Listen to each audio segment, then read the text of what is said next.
Nursing eighties साथियों, आज की इस वीडियो में अपन बात करेंगे एक नए सीरीज के बारे में जिसका नाम है एमसीक्यू सीरीज। एमसीक्यू सीरीज है अपने डेडिकेटेड है नर्सिंग इंट्रेंस एग्ज़ाम के लिए, लाइक नॉर्सेट, एनएचएम, सीएचओ और अदर तरीके की स्टेट नर्सिंग एग्जामिनेशन के लिए। साथियों, यहाँ पे अपन बेसिक से हाई लेवल तक का जो सफ़र है वो एमसीक्यू के जरिए अपन पूरा करेंगे। तो साथियों, आज के इस सेशन का पहला अपना क्वेश्चन है कि electrolyte require for blood clotting is, यानी कि इनमें से कौन से ऐसे इलेक्ट्रोलाइट है जो कि ब्लड क्लॉटिंग के लिए रिक्वायर है। यानी कि जब भी क्लॉट का फॉर्मेशन होता है, जब भी कहीं ब्लीडिंग होती है तो क्लॉट का फॉर्मेशन होता है। आपने पढ़ा होगा क्लॉटिंग मैकेनिज्म।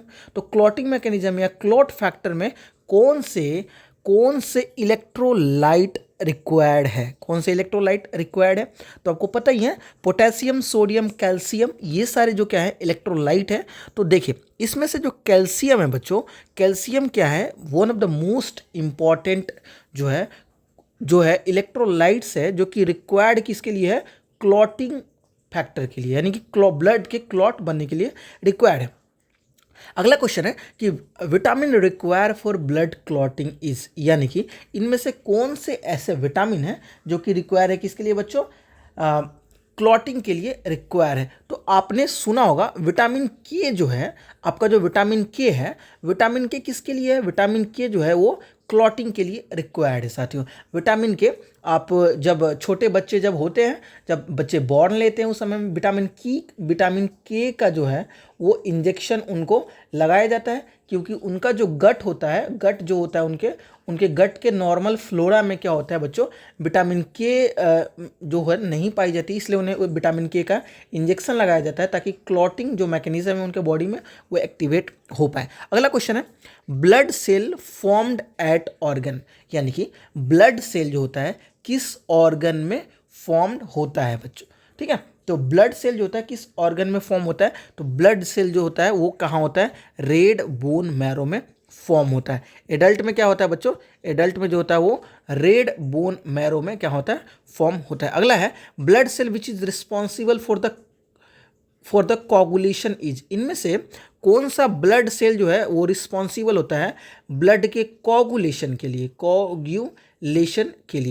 कोगुलेशन के लिए जो बच्चों ब्लड सेल जो रिक्वायर्ड होता है उसका नाम है प्लेटलेट्स क्या होता है बच्चों, ब्लड के कोगुलेशन के लिए रिक्वायर होता है। अगला है total number of clotting factors are, total number क्या है क्लॉटिंग फैक्टर्स के, कौन से हैं, total number of clotting factor के मतलब क्या है, इसके बारे में अपन बात करेंगे। टोटल नंबर कितने होते हैं क्लॉटिंग फैक्टर्स के, तो बच्चे फटाफट से बताएं कौन से क्लॉटिंग फैक्टर होती हैं। तो क्लॉटिंग फैक्टर जो होती है 13 जो होती हैं टोटल क्लॉटिंग फैक्टर होती है, जो कि रिस्पॉन्सिबल होती है किसके लिए, ब्लड क्लॉटिंग के लिए। अगला क्वेश्चन है question number 6, part of the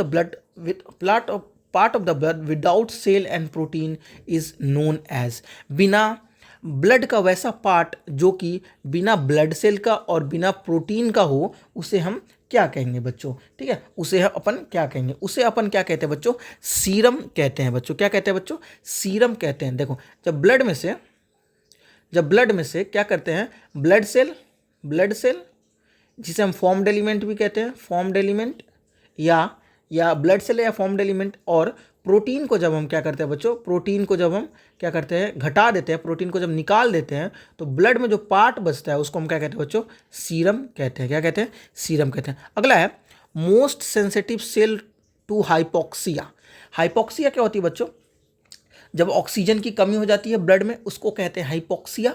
ठीक है, तो हाइपोक्सिया के लिए कौन सा क्या है, सेल जो होता है मोस्ट सेंसिटिव होता है। अगर हाइपोक्सिया की कंडीशन होती है तो कौन से सेल में सबसे पहले दिक्कत होने को दिखेगी, तो बच्चों उस सेल का नाम है न्यूरॉन्स में सबसे पहले हाइपोक्सिया के इफेक्ट देखने को मिलते हैं। Question number 8, haematopoietic site in foetus is, haematopoietic क्या होता है, फॉर्मेशंस ऑफ ब्लड सेल को हीमोपोएसिस कहते हैं।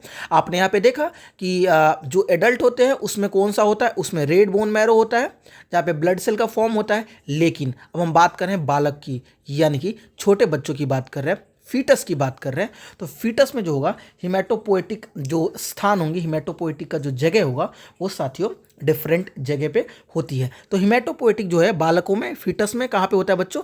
फीटस में जो होता है वो लीवर के अंदर क्या होता है? हिमेटोपोइसिस का क्रिया होता है बच्चों। अगला है maximum reservoir of blood. Maximum reservoir blood का कहाँ होता है साथियों? तो मैक्सिमम जो रिजर्वोयर होता है ब्लड का वो होता है वेन्स में, यानी कि आपको वेन में क्या होती है बच्चों? ज़्यादा ब्लड देखने को मिलती है बच्चों। वेन और आर्टरी में क्या डिफरेंस है? तो आर्टरी जो होता है वो डीप होता है और वेन जो होती हैं सुपरफिशियल होती हैं। वेन देखने में ब्लू होती हैं, ठीक है, हाँ, ब्राइट ब्लड आता है कहाँ से? वेन से, और आर्टरी से क्या होता है? डार्क ब्लड आता है बच्चों, ठीक है। उसके बाद नेक्स्ट क्वेश्चन है question number 10, platelets are stored at, यानी कि जब आप प्लेटलेट जो ट्रांसफ्यूज होती हैं, आपने सुना होगा ड्यूरिंग द डेंगू में, आपने सुना हो डेंगी में क्या होती है बच्चों? प्लेटलेट का क्या करते हैं? प्लेटलेट का ट्रांसफ्यूजन करते हैं।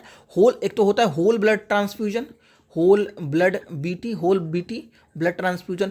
एक होता है ब्लड के सेल्स जो होते हैं, ब्लड के जो सेल्स होते हैं, जैसे कि WBC RBC and platelets, WBC RBC and platelet PLAT, platelet, इनकी भी अलग अलग से ट्रांसफ्यूजन होती है। तो यहाँ पे पूछा जा रहा है प्लेटलेट आर स्टोर्ड एट, यानी कि प्लेटलेट को किस तापमान पे क्या करते हैं बच्चों? स्टोर करके रखते हैं। किस तापमान पे स्टोर करके रखते हैं? तो प्लेटलेट को क्या बच्चों? प्लेटलेट को 24 डिग्री से लेके 20 डिग्री से लेके 24 डिग्री सेल्सियस पे क्या करते हैं बच्चों? क्या करते हैं बच्चों? इसको स्टोर करके रखते हैं कहाँ पे? 20 से 24 डिग्री सेल्सियस पे स्टोर करके रखते हैं। वहीं ब्लड को कितने डिग्री सेल्सियस पे स्टोर करके रखते हैं? तो ब्लड को जो स्टोर करके रखते हैं, जो वैक्सीन्स को -8 डिग्री सेल्सियस पे +2 से -8 डिग्री सेल्सियस पे क्या करते हैं? ब्लड को भी क्या करते हैं बच्चों? स्टोर करके रखते हैं कहाँ पे? ब्लड बैंक में। कहाँ पे? ब्लड बैंक में रखते हैं बच्चों। तो वीडियो कैसा लगा? वीडियो अच्छा लगा तो आज की वीडियो को लाइक करें, अपने साथियों के साथ जरूर शेयर करें। बहुत बहुत शुक्रिया आपका वीडियो देखने के लिए।